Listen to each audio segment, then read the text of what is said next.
Bible. Notre Dieu, notre Père, nous te rendons grâce parce que dans ces temps troublés, nous avons une espérance que tu nous donnes et nous voulons nous attacher à cette espérance et nous te prions de nous conduire dans notre méditation ce matin. Te prions de nous conduire dans la compréhension de ta parole et de fortifier notre espérance. C'est au nom de Jésus que nous te le demandons. Amen. Alors, je vous invite à ouvrir votre Bible à l'Évangile de Matthieu au chapitre 24. Et nous allons lire une bonne partie de ce chapitre 24, mais en plusieurs étapes. Et donc, on va commencer par les 3 premiers versets. Matthieu 24, versets 1 à 3. Là-dessus, Jésus quitta la cour du temple. Tandis qu'il s'éloignait, ses disciples s'approchèrent pour lui faire remarquer l'architecture du temple. Alors Jésus leur dit, « Oui, regardez bien tout cela, vraiment, je vous l'assure, tout sera démoli. Il ne restera pas une pierre sur une autre. » Comme il était assis sur le mont des Oliviers, ses disciples s'approchèrent, le prirent à part et lui demandèrent, « Dis-nous, quand cela se produira-t-il et quel signe annoncera ta venue et la fin du monde ?» La question de la fin du monde a souvent aiguisé la curiosité des gens. On a écrit bien des livres sur ce sujet. Hollywood en a même réalisé des films à succès. Il existe un site internet qui s'intitule « La fin du monde ». Et ce site recense un certain nombre de prédictions qui ont annoncé la fin du monde pour telle ou telle date, mais à chaque fois, la date prévue est arrivée et le monde est toujours là. Il y a quelques années, un prophète circulait dans certaines églises évangéliques annonçant la fin du monde pour le mois de septembre suivant. Le mois de septembre est arrivé et le monde est toujours là. La préoccupation n'est pas nouvelle. Les disciples de Jésus lui avaient déjà posé la question de la fin du monde il y a près de 2000 ans. C'était à la fin de son ministère terrestre. Jésus allait quitter ce monde, alors la question de son retour et de la date de ce retour, la question de la fin du monde se posait tout naturellement. Une autre raison suscitait cette question, c'est que Jésus venait d'annoncer la destruction de Jérusalem et du temple, c'est à la fin du chapitre précédent, chapitre 23. Et donc Jésus, dans le texte que nous avons lu, quitte la cour du temple et en partant, les disciples ont l'attention attirée par le bâtiment. C'était un édifice imposant. L'historien juif Joseph écrit que ces pierres mesuraient 12 mètres de long, 6 mètres de large et 4 mètres de haut. Sans doute exagère-t-il un peu, mais cela donne quand même une idée de la construction imposante qu'était le temple. En plus, le temple venait d'être restauré, il venait d'être embelli pendant plusieurs décennies. Donc, les disciples avaient du mal à considérer la destruction du temple comme une réelle possibilité. « Regarde, disent-ils à Jésus, ce temple. » Jésus répond, « Oui, regardez bien tout cela. Ce temple, aussi imposant qu'il soit et avec toute sa splendeur, il ne restera pas une pierre sur une autre. » Et pourtant, qui aurait envie de s'amuser à mettre tous par terre ces énormes blocs? Alors voilà la curiosité des disciples avivée. Un peu plus tard, ils se retrouvent avec Jésus sur le mont des Oliviers. Et de là, ils aperçoivent encore le temple et ils interrogent Jésus. Verset 3. Dis-nous quand cela se produira-t-il? Quel signe annoncera ta venue et la fin du monde? Quand cela va-t-il se produire? Et puis la destruction du temple, est-ce qu'elle va amener la fin du monde? Est-ce que la fin du monde va venir à ce moment-là ou bien à un autre moment? Quand aura-t-elle lieu cette fin du monde? Et ton retour, c'est pour quand? Quels en seront les signes annonciateurs? Voilà les questions qui donnent lieu à ce qui constitue le dernier grand discours de Jésus dans l'évangile de Matthieu. Un discours qui occupe les chapitres 24 et 25. Alors, il est important de bien avoir présente à l'esprit ces questions que les disciples ont posées à Jésus, si nous voulons comprendre correctement le discours de Jésus sur les signes de la fin des temps. Ce discours apporte des réponses à des questions qui ont été posées sur la destruction du temple, que les disciples ont sous les yeux, sur le retour de Jésus et sur la fin du monde, et sur les signes qui doivent annoncer ces événements. Alors, la réponse de Jésus à ces questions comporte plusieurs volets et nous allons les considérer tour à tour en suivant le texte. Regardons d'abord les versets 4 à 14. Jésus leur répondit, faites bien attention, que personne ne vous induise en erreur, car plusieurs viendront sous mon nom en disant, je suis le Messie, et ils tromperont beaucoup de gens. Vous entendrez parler de guerre et de menaces de guerre. Attention, ne vous laissez pas troubler par ces nouvelles, car cela doit arriver, mais ce ne sera pas encore la fin. En effet, on verra se dresser une nation contre une nation, un royaume contre un autre. Il y aura des famines et des tremblements de terre en divers lieux. Mais ce ne seront que les premières douleurs de l'enfantement. Alors on vous persécutera et l'on vous mettra à mort. Tous les peuples vous haïront à cause de moi. À cause de cela, beaucoup abandonneront la foi, ils se trahiront, se haïront les uns les autres. De nombreux faux prophètes surgiront et ils tromperont beaucoup de gens. Parce que le mal ne cessera de croître, l'amour du plus grand nombre se refroidira. Mais celui qui tiendra bon jusqu'au bout sera sauvé. Cette bonne nouvelle du royaume de Dieu sera proclamée dans le monde entier pour que tous les peuples en entendent le témoignage. Alors seulement viendra la fin. Donc Jésus commence sa réponse par une mise en garde. Faites bien attention que personne ne vous induise en erreur. La recherche de signes est une entreprise dangereuse. Elle peut conduire à de graves erreurs.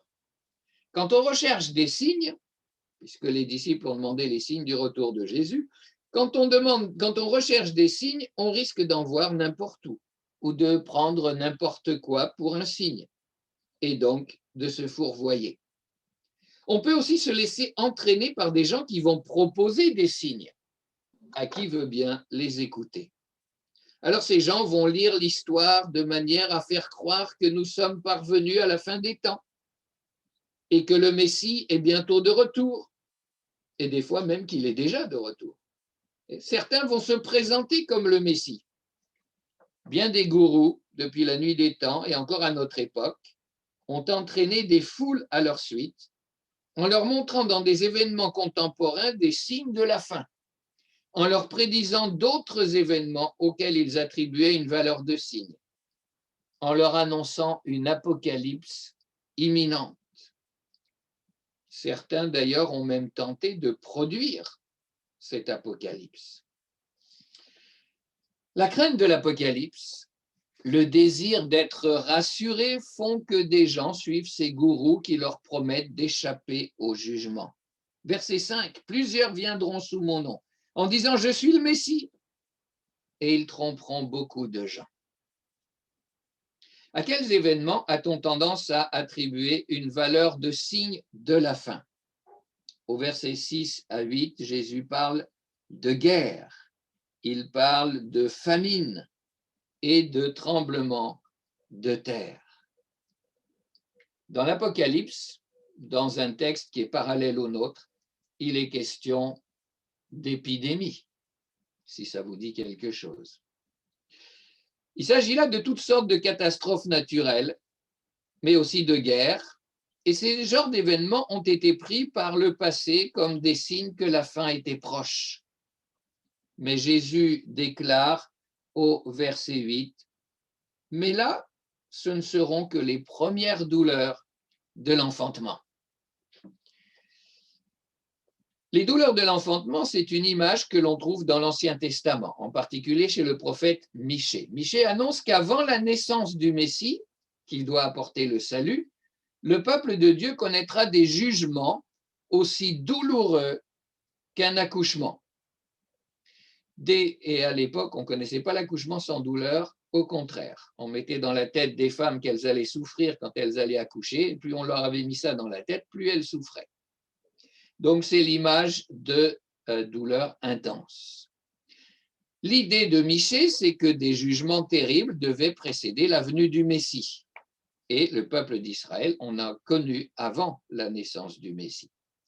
Mais ensuite, l'image des douleurs de l'enfantement avait été reprise par bien des écrits apocalyptiques juifs, avant donc l'ère chrétienne.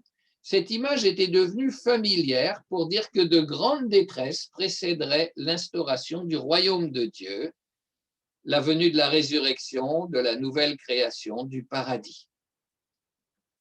Les catastrophes naturelles, les guerres ou autres calamités, les épidémies qui surviennent aux humains, sont souvent ressenties comme des jugements de Dieu et elles donnent à penser aux gens que le monde est parvenu à sa fin ou que la fin du monde est proche.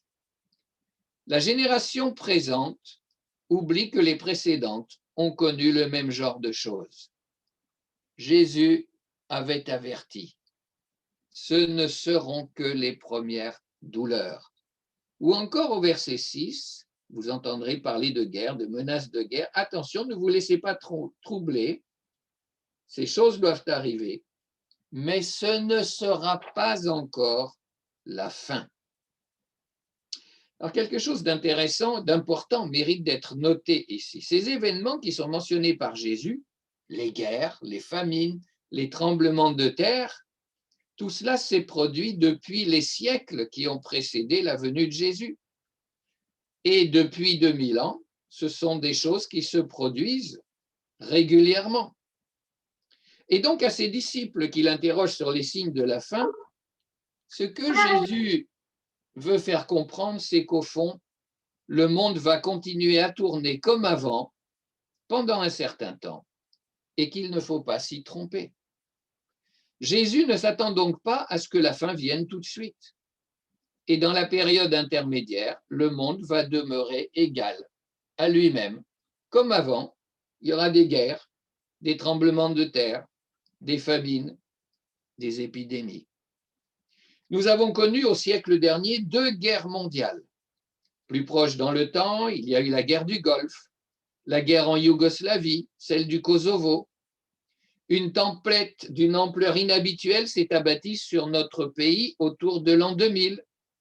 Il y a eu des tsunamis, un terrible tremblement de terre en Haïti et maintenant la pandémie. Est-ce la fin? Il n'y a rien de nouveau sous le soleil. Ces choses se sont déjà produites maintes fois par le passé. Le monde continue de tourner comme il a toujours tourné. Nous avons changé de millénaire il y a 21 ans. La fin est-elle venue? Depuis que Jésus a prononcé ce discours, une autre génération a déjà changé de millénaire avant nous. Et alors, le monde a tourné 1000 ans de plus. Et peut-être tournera-t-il encore quelques siècles. Peut-être plus, qui sait. Ou peut-être pas. D'autres événements pourraient encore être pris comme des signes de la fin. Jésus en parle au verset 9 et 10. On vous persécutera. Et à cause de cela, beaucoup abandonneront la foi. Lorsqu'on est persécuté, ou tout simplement lorsqu'on souffre vivement, on aspire à voir venir la fin de ce que l'on vit. Et pour le chrétien, le retour de Christ mettra un terme aux souffrances diverses que nous pouvons vivre. Les temps de persécution sont donc des temps où l'aspiration au retour de Christ s'intensifie. Et l'on est peut-être davantage tenté alors de s'accrocher à des signes de la fin. Lorsqu'en outre, on voit beaucoup de gens qui ont professé la foi chrétienne pendant un temps faire marche arrière à cause des difficultés, de la persécution, on se dit que si ça continue, il n'y aura plus de chrétiens. On peut avoir la peur d'abandonner soi-même la foi. Il faut donc que la fin vienne avant que la défection soit devenue générale. Il faut que la fin vienne pour que certains puissent tenir jusqu'au bout. Et de nouveau, on sera tenté de voir dans les circonstances difficiles des signes de la fin. L'Église chrétienne a connu des persécutions très dures pendant les 3 premiers siècles de son existence. Les protestants en France ont très tôt et longtemps été persécutés. Au XIXe siècle ou au début du XXe siècle, il y a eu des persécutions très violentes à Madagascar. Il y a eu des persécutions très dures dans le bloc communiste. Il y en a encore en Chine, dans certains pays musulmans ou bouddhistes, comme en Indonésie, ou hindouistes, etc. Et aujourd'hui encore, de par le monde, bien des chrétiens sont persécutés. Mais Jésus l'avait annoncé et il avait dit, ce ne sera pas encore la fin. Dans cette période qui sépare le temps de la première venue de Christ de son retour, Jésus dit aussi que de faux prophètes doivent se manifester. Au verset 11, de nombreux faux prophètes surgiront et ils tromperont beaucoup de gens. Dans le Nouveau Testament, quand on parle de faux prophètes, on parle de gens qui enseignent des fausses doctrines et qui entraînent des adeptes derrière eux dans l'erreur et même dans le péché. Les 7 oracles adressés aux églises dans l'Apocalypse, que nous avons médité il y a quelque temps en arrière, mentionnent plusieurs exemples de ces mauvais enseignants. Certains d'entre eux enseignaient qu'un chrétien pouvait très bien participer au culte païen pour s'éviter des ennuis, pour éviter la persécution. Certains enseignaient encore qu'il n'y avait rien de mal à la débauche. Ces mauvais enseignants prêchaient le compromis et une vie chrétienne de facilité. Et tout au long de l'histoire de l'Église, des enseignants ou des théologiens ont joué sur le désir naturel d'une foi facile, sans obéissance trop coûteuse, prêchant une grâce à bon marché. Certains aujourd'hui relativisent l'autorité de la Bible. Ils accommodent leurs pensées aux manières de penser de la société ambiante. Ils relativisent les commandements du Seigneur, par exemple en les présentant comme des particularités culturelles de l'époque. Alors je ne dis pas qu'il ne faudrait pas tenir compte de l'enracinement culturel de la Bible. Je ne nie pas qu'il y ait certaines transpositions à faire pour tenir compte des différences entre notre situation et celle des temps bibliques. Mais le danger est bien réel. Sous prétexte de tenir compte du contexte culturel dans lequel se trouvaient les auteurs du Nouveau Testament, le danger est réel d'annuler certains principes bibliques ou certains commandements de Dieu. Et certains, malheureusement, aujourd'hui, ne s'en privent pas. Alors, à l'écoute de mauvais enseignants, l'Église peut s'attiédir, en venir à ne plus se distinguer beaucoup du monde non chrétien. Jésus le dit au verset 12, parce que le mal ne cessera de croître, l'amour du plus grand nombre se refroidira. Est-ce un signe de la fin? Mais ça existait déjà au 1er siècle. Il suffit de lire certaines épîtres de Paul ou encore les oracles adressés aux églises dans l'Apocalypse. Ce qui importe surtout, c'est de tenir bon pour notre part, de persévérer dans la foi, dans l'obéissance, dans la fidélité à Dieu et à sa parole, même si nous ne sommes pas nombreux à le faire. même si d'autres qui se disent chrétiens édulcorent les exigences de Dieu. La foi véritable est celle qui tient bon dans l'obéissance, dans la fidélité à Dieu jusqu'au bout. La persécution, l'enseignement faussé sont souvent des tests de la foi véritable. La foi véritable tiendra bon dans la persécution et elle ne cédera pas aux solutions de facilité qui sont proposées par certaines fausses doctrines. Des fausses doctrines qui permettent de se dire chrétien à bon compte, en tempérant l'obéissance à la volonté de Dieu. Jésus indique encore autre chose qui doit se produire avant que la fin vienne. Au verset 14, toujours dans Matthieu 24. Cette bonne nouvelle du royaume de Dieu sera proclamée dans le monde entier pour que tous les peuples en entendent le témoignage. Jésus nous met là en face de nos responsabilités. Vous aspirez au retour de Christ? Alors, il faut que l'Église annonce l'Évangile dans le monde entier. Et il y a là ce qui pourrait apparaître comme un paradoxe. L'époque que Jésus considère entre ces deux venues est à la fois un temps de persécution et une ère missionnaire. Mais les deux vont de pair. L'Église est souvent persécutée justement à cause de sa proclamation de l'Évangile. Et en outre, le martyre est un témoignage impressionnant qui a souvent emporté la conviction des incroyants pour les gagner à la foi. Et c'est pourquoi on a dit il y a bien longtemps que le sang des martyrs était la semence de l'Église. Mais maintenant, il faut faire une remarque qui s'impose ici. Jésus ne dit pas que tous les peuples vont se convertir. Il dit simplement qu'ils vont entendre l'Évangile avant son retour. Alors, des gens se sont fondés sur ce texte pour affirmer qu'un âge d'or devrait précéder le retour de Christ.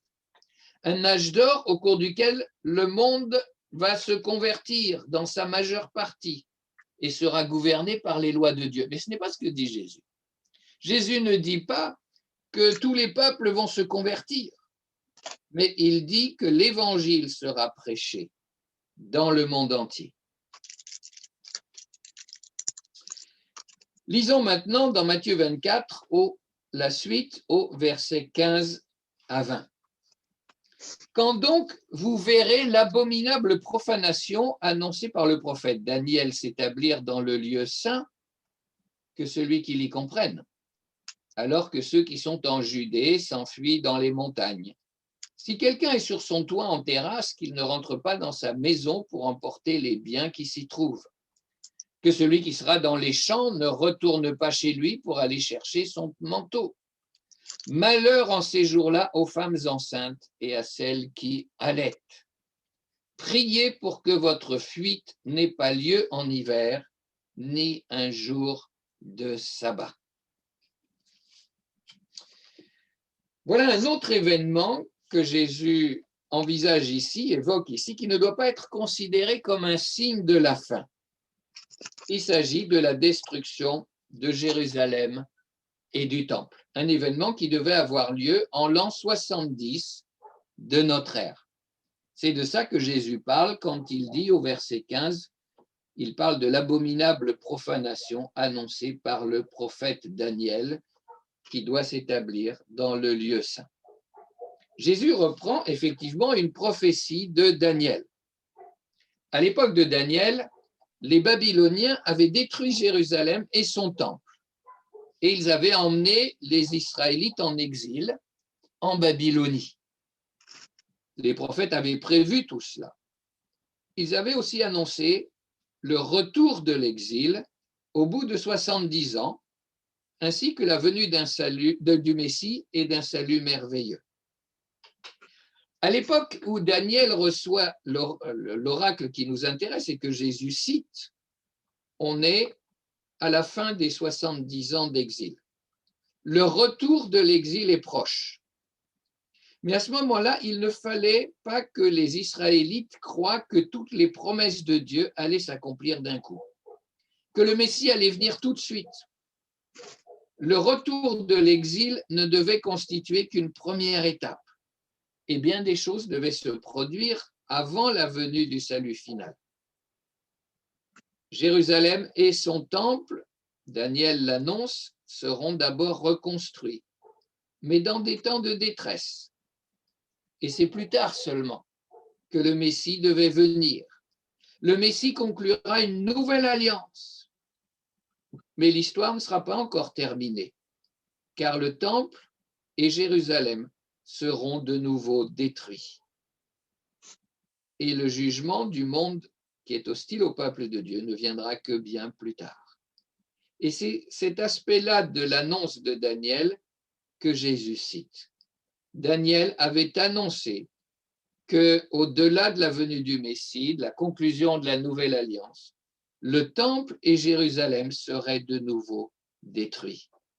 Et Jésus reprend cette prédiction de Daniel.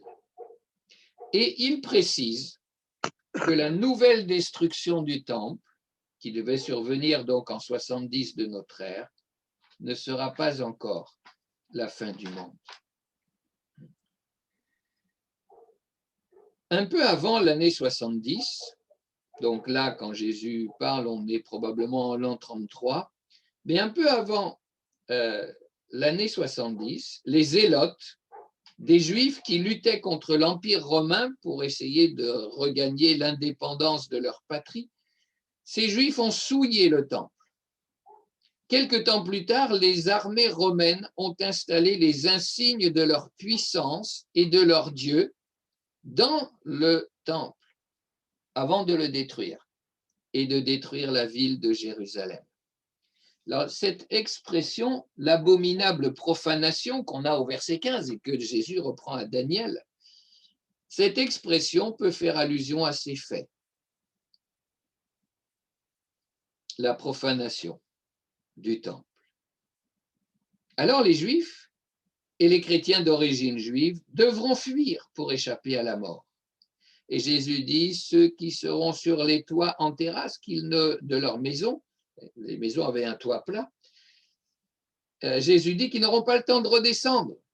Sans doute devront-ils fuir de toit en toit. Et Jésus dit que si ça a lieu en hiver, ça sera encore plus difficile. Les chemins étant boueux, les conditions climatiques difficiles. Donc il invite à prier pour que ça ne se produise pas en hiver. Et effectivement, les Juifs qui étaient chrétiens, lorsqu'ils ont vu que les événements se précisaient, étant avertis par la prédiction de Jésus, eh bien, ils se sont enfuis. Et ils ont pu, beaucoup d'entre eux, sauver leur vie, contrairement à d'autres Juifs qui n'étaient pas chrétiens et qui ont été massacrés par les Romains. Mais on sait que beaucoup de Juifs chrétiens ont réussi à s'enfuir. L'interprétation que je viens de donner, donc selon laquelle les versets 15 à 20 se rapportent à la destruction de Jérusalem et du Temple en 70 de notre ère, cette interprétation est disputée. Certains pensent qu'il s'agirait d'un événement encore futur pour nous, un événement qui devrait se produire au moment où l'Antichrist viendra à la fin du monde. D'ailleurs, les versets 21 et 22, on va les lire ensuite, ont l'air de dire que la fin viendra après ce dont Jésus est en train de parler. Et donc, certains pensent que déjà à partir du verset 15, dans ces versets que nous avons lus, Jésus ne se référerait pas à ce qui s'est passé en 70, mais à la fin du monde, à l'époque de l'Antichrist.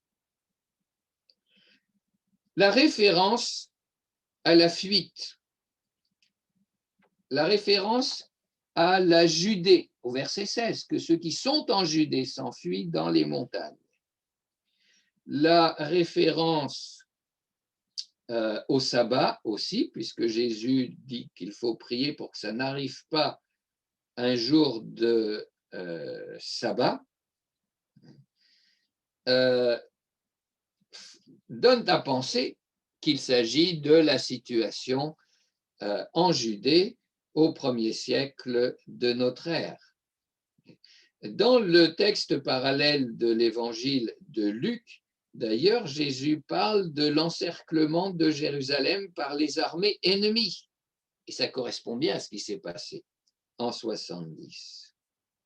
Et puis, d'autre part, il faut se souvenir que les disciples ont posé la question de savoir quand aurait lieu la destruction du temple, la question de savoir si le retour de Jésus se produirait au moment de la destruction du temple. Or, si les versets 15 à 20 ne parlent pas de la destruction du temple, alors Jésus n'a pas répondu à leurs questions sur le temple, parce qu'il n'en parle plus ailleurs.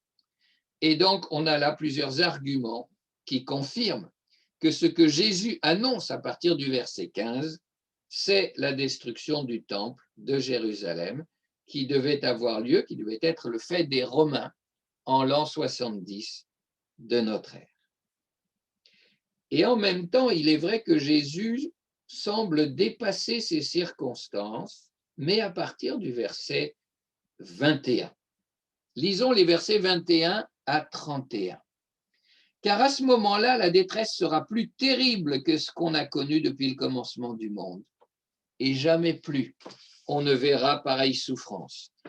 Vraiment, si le Seigneur n'avait pas décidé de réduire le nombre de ses jours, personne n'en réchapperait.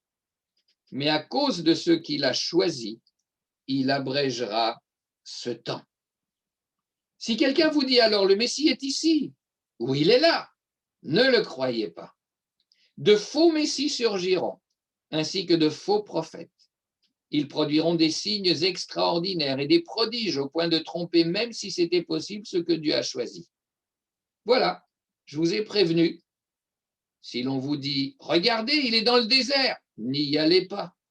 Si l'on prétend, il se cache en quelque endroit secret, n'en croyez rien.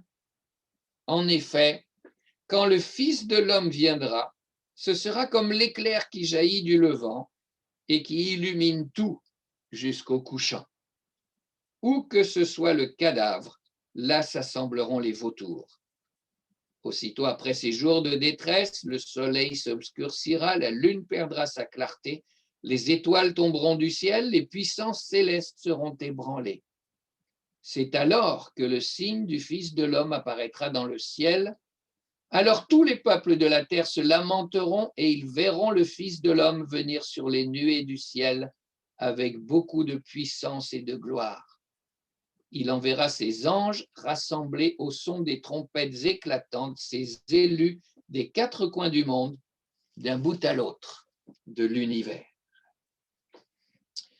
Verset 21, c'est à ce moment-là que la détresse sera plus terrible que tout ce qu'on a connu. La détresse prend des proportions optimales. Et le verset 22 peut suggérer que Jésus a en vue la fin du monde. Vraiment, si le Seigneur n'avait pas décidé de réduire le nombre de ses jours, personne n'en réchapperait. Et c'est confirmé au verset 29, où Jésus situe les jugements associés à son retour aussitôt après ce temps de détresse. Verset 29. Aussitôt après ces jours de détresse, le soleil s'obscurcira, etc. Alors, comment comprendre ? Les théologiens qui pensent qu'il y a des erreurs dans la Bible, qui ne croient pas à la fiabilité de la Bible, disent que Jésus s'est trompé. Jésus croyait que son retour allait venir immédiatement après la destruction du temple. Ou bien il y en a qui disent que c'est l'Église primitive qui croyait cela et qui a attribué ses propos à Jésus. Et donc l'Église des premiers siècles s'est trompée. Ça ne tient pas.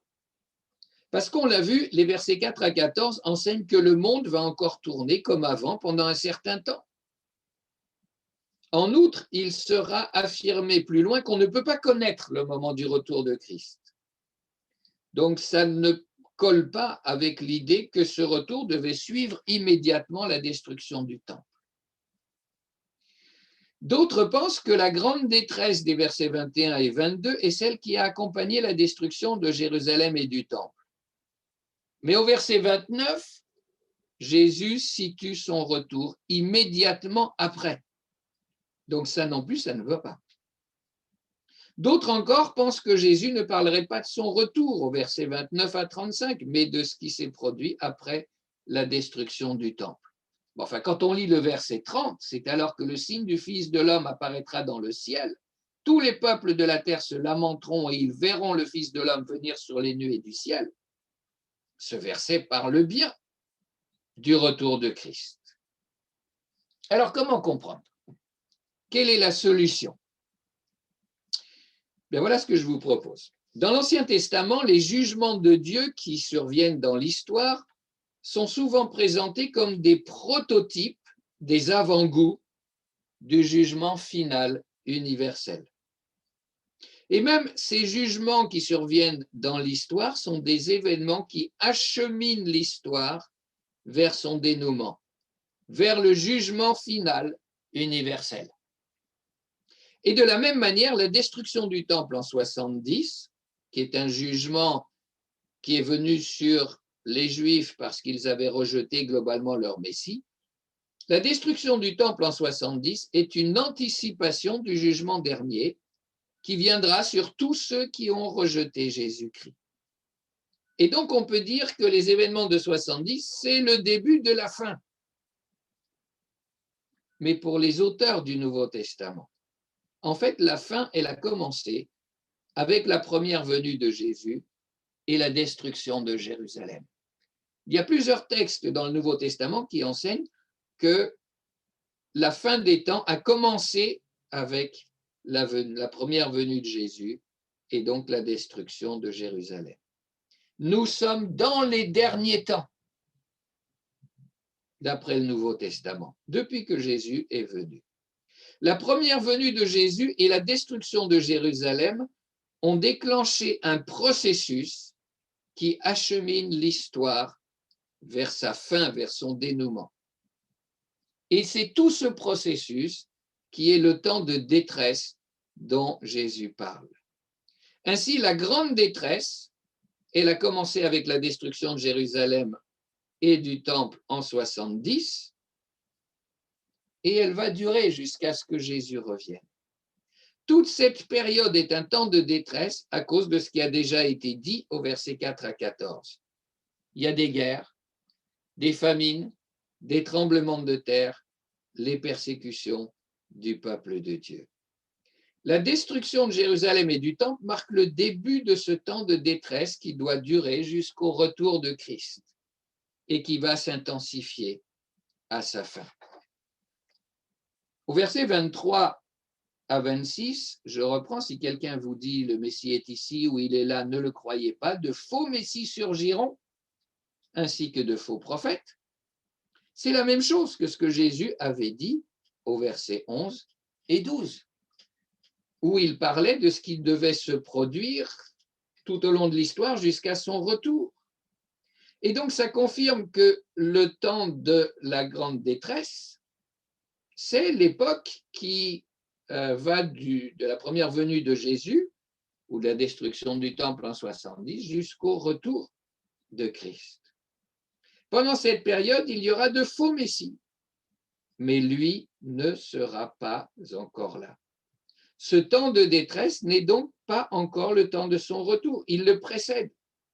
Et c'est seulement après ce temps de détresse que vient la fin dernière et le retour de Christ. Verset 29, aussitôt après ces jours de détresse, le soleil s'obscurcira et puis ensuite le Fils de l'homme apparaîtra. Donc le temps de détresse dont parle Jésus n'est pas encore celui de la fin dernière, mais c'est la période qui va de la première venue de Jésus à son retour. Et sans doute faut-il comprendre que le danger, les faux messies, doit s'aggraver et la persécution aussi, juste avant la fin dernière et le retour de Christ. Mais ça dure depuis la destruction du temple en 70. Ça dure tout le temps qui se situe avant la fin ultime. Et pendant cette période, la détresse pourra devenir telle que les gens vont s'imaginer que c'est la fin du monde, que le moment du retour de Christ est venu. Et plusieurs en profiteront pour se faire passer pour lui.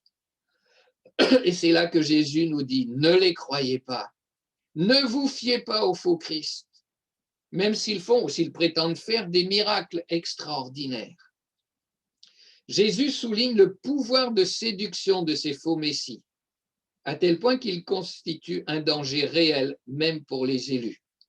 Ce ne sera pas toujours facile de distinguer le vrai du faux. Pardon.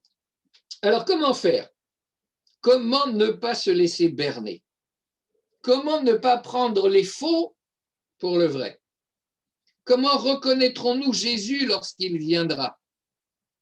La réponse est très simple, au verset 27. Quand le Fils de l'homme viendra, ce sera comme l'éclair qui jaillit du levant et illumine tout jusqu'à son couchant. Quand Jésus viendra, ce sera aussi évident que quand l'éclair traverse, brille le ciel. Et au verset 28, où que soit le cadavre, là s'assembleront les vautours. Lorsqu'il y a des cadavres, les oiseaux de proie savent les trouver pour s'en repaître. Eh bien, quand Jésus reviendra, nous le saurons. Nous ne le manquerons pas. Ça sera clair, aussi évident que l'éclair qui traverse le ciel. Tout le monde le verra. Et Jésus établit un contraste entre les faux messies et lui-même. Souvent, les faux messies, ils viennent plus ou moins en cachette. Ils s'entourent de mystères. Ils se placent dans des lieux retirés. Jésus parle de désert, dans des lieux cachés. Seuls leurs adeptes savent où ils sont. Parfois même, seules quelques personnes parmi leurs adeptes peuvent les approcher. Mais Jésus, lui, ne fait pas de cachotterie. Quand il reviendra, les choses seront claires, évidentes pour tout le monde. Quand il viendra, vous le saurez. Les faux messies, ils se tiennent en un lieu donné, dans le désert, en un lieu caché. Les faux messies, on dit, il est ici, ou il est là. Mais Christ viendra de telle sorte que tout le monde le verra de n'importe quel endroit, verset 30. C'est alors que le signe du Fils de l'homme apparaîtra dans le ciel. Alors tous les peuples de la terre se lamenteront et ils verront le Fils de l'homme venir sur les nuées du ciel. Comment est-ce que ça va se passer? Ce n'est pas important. Peu importe la manière dont ça va se passer. Ce qui compte, c'est de savoir que les brebis du bon berger le reconnaîtront lorsqu'il viendra. En attendant, Jésus souligne qu'il est inutile d'aller le chercher à droite ou à gauche. Ne le croyez pas si on vous dit il est ici ou il est là, n'y allez pas. Parce qu'en fait, c'est lui qui viendra nous chercher. Verset 31. Il enverra ses anges rassemblés au son des trompettes éclatantes, ses élus des quatre coins du monde. C'est lui qui viendra nous chercher. Au fond, ce n'est pas notre affaire, c'est la sienne. C'est pourquoi n'auront de problème que ceux qui cherchent des signes, ceux qui suivent des théories savantes sur le retour du Seigneur, ceux qui cherchent par eux-mêmes à le reconnaître ou à le trouver. En fait, nous sommes invités à un certain scepticisme. Ne le croyez pas, dit Jésus, si on vous dit il est ici ou il est là.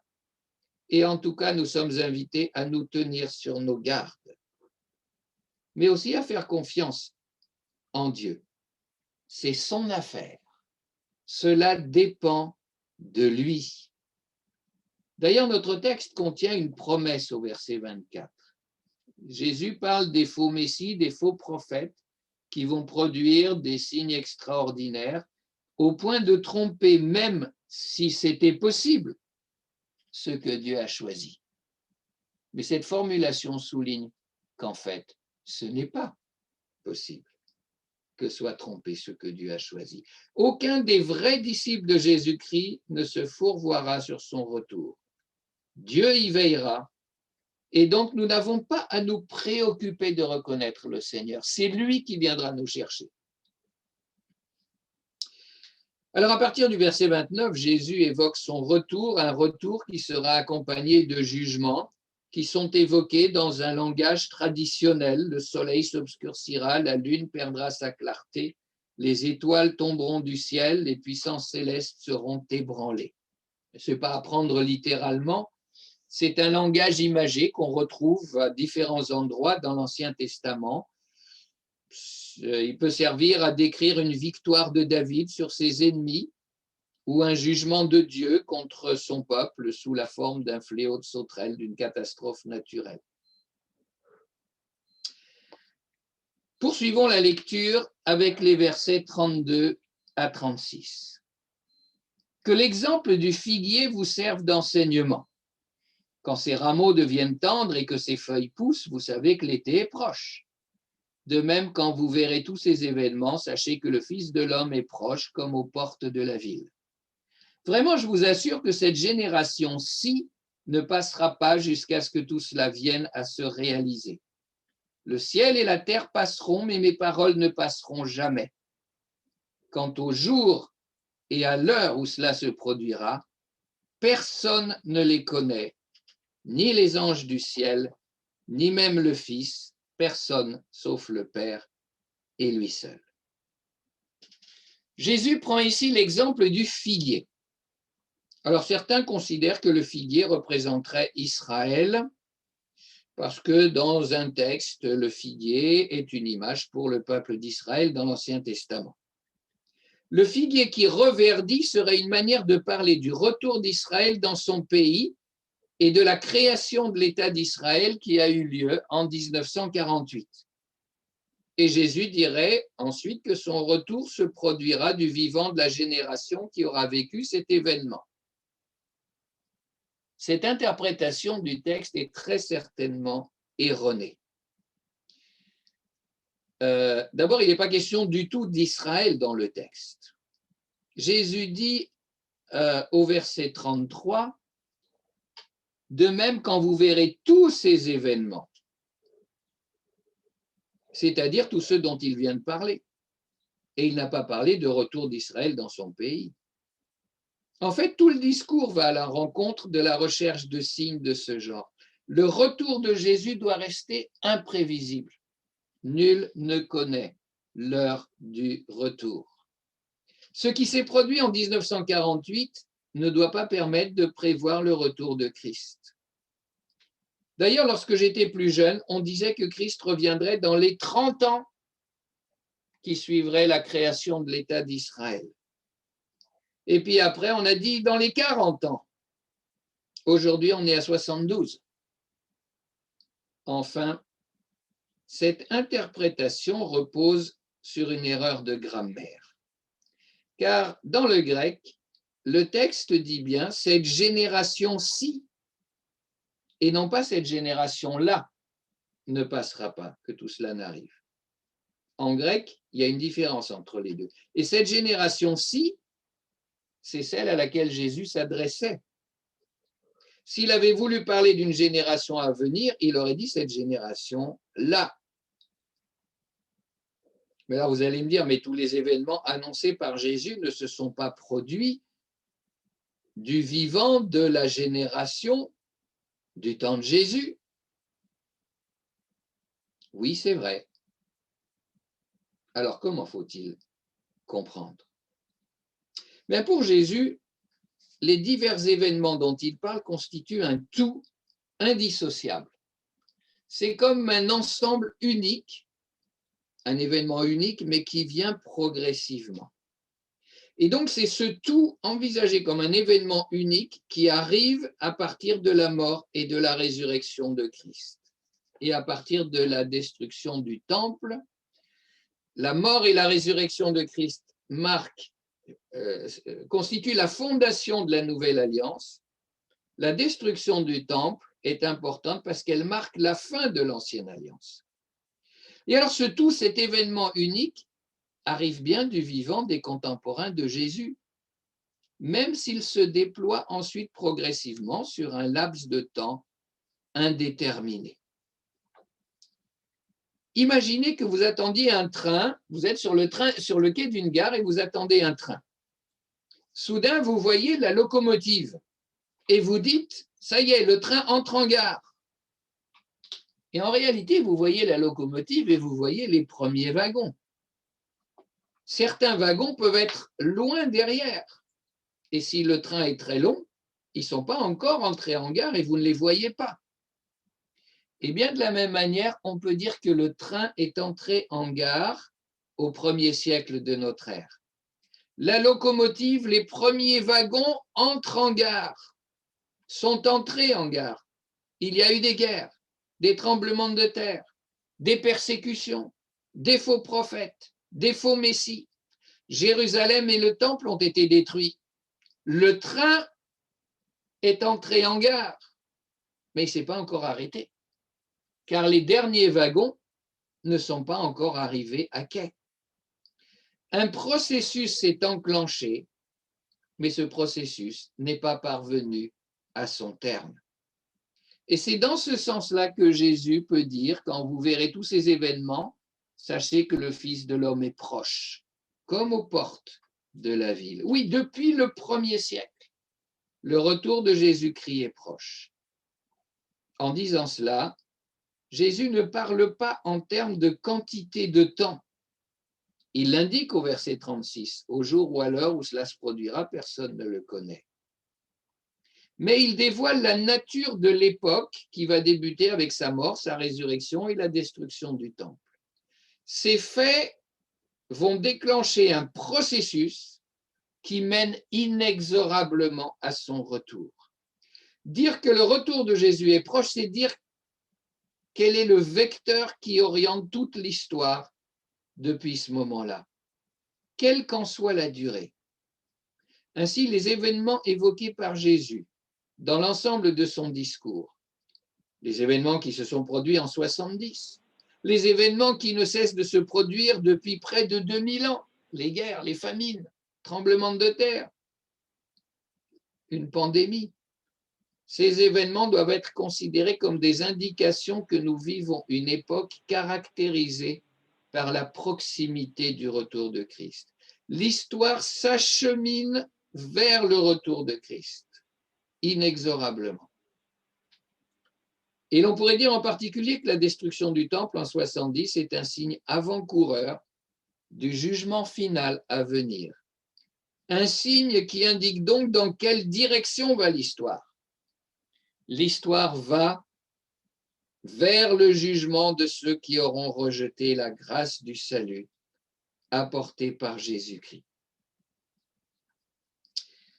Et je vais lire encore les versets 36 à 44, et je ne m'attarderai pas dessus, mais je les lis quand même. Quant au jour et à l'heure où cela se produira, personne ne les connaît, ni les anges du ciel, ni même le Fils, personne, sauf le Père et lui seul. Lors de la venue du Fils de l'homme, les choses se passeront comme au temps de Noé. En effet, à l'époque qui précéda le déluge, les gens étaient occupés à manger et à boire, à se marier et à marier leurs enfants, jusqu'au jour où Noé entra dans le bateau. Ils ne se doutèrent de rien jusqu'à ce que vienne le déluge qui les emporte à tous. Ce sera la même chose lorsque le Fils de l'homme viendra. Alors 2 ouvriers travailleront côte à côte dans un champ, l'un sera emmené, l'autre laissé. 2 femmes seront en train de tourner la pierre de meule, l'une sera emmenée, l'autre laissée. Tenez-vous donc en éveil, puisque vous ignorez quel jour votre Seigneur viendra. Vous le savez bien, si le maître de maison savait à quelle heure de la nuit le voleur doit venir, il resterait éveillé pour ne pas le laisser pénétrer dans sa maison. Pour cette même raison, vous aussi, tenez-vous prêts, car c'est à un moment que vous n'auriez pas imaginé que le Fils de l'homme viendra. Le verset 36 donne le fin mot de la réponse à la question sur les signes. Nul ne le sait. Vous ne pouvez pas savoir quand Jésus reviendra. De même qu'on ne peut pas prévoir quand le voleur va venir. Le moment du retour de Christ doit demeurer imprévisible. Donc, ce n'est pas la peine de chercher des signes. Par contre, nous devons savoir que les choses sont entre les mains de Dieu. Lui, il sait. Il a déjà fixé le moment. Et nous devons par conséquent lui faire confiance. Et alors, puisque nous ne savons pas la date, nous devons nous tenir prêts en tout temps au retour du Seigneur. Dire que le retour du Seigneur est proche, c'est aussi une manière de souligner que cela a des implications pour notre vie quotidienne. Et c'est à considérer ces implications que Jésus nous invite en conclusion. Si nous nous tenons prêts pour le retour du Seigneur, nous ne serons pas pris au dépourvu. De même que le maître de maison qui monte la garde pour protéger ses biens des voleurs. Si nous nous tenons prêts pour le retour du Seigneur, nous ne serons pas surpris. Et c'est l'apôtre Paul qui écrivait aux Thessaloniciens, mais vous, mes frères et sœurs, vous n'êtes pas dans les ténèbres pour que le jour du Seigneur vous surprenne comme un voleur. Jésus nous a avertis. Il va revenir, il nous invite à nous tenir prêts. Et dans la suite, Jésus va raconter 3 paraboles pour illustrer ce que ça signifie se tenir prêt. Et ces 3 paraboles, c'est ce que nous méditerons la prochaine fois. Ce sera le premier dimanche de mars. Alors, vous cherchez des signes. Vous vous demandez comment vous allez pouvoir reconnaître le Seigneur lorsqu'il reviendra? Non, vous êtes sur une fausse piste. Faites confiance à Dieu. C'est lui qui viendra nous chercher. Ne croyez pas tout ce qu'on raconte. Et tenez-vous prêts pour le retour du Seigneur. Qu'il nous y aide. Amen. Amen. Je vous invite à prier. Merci Sylvain.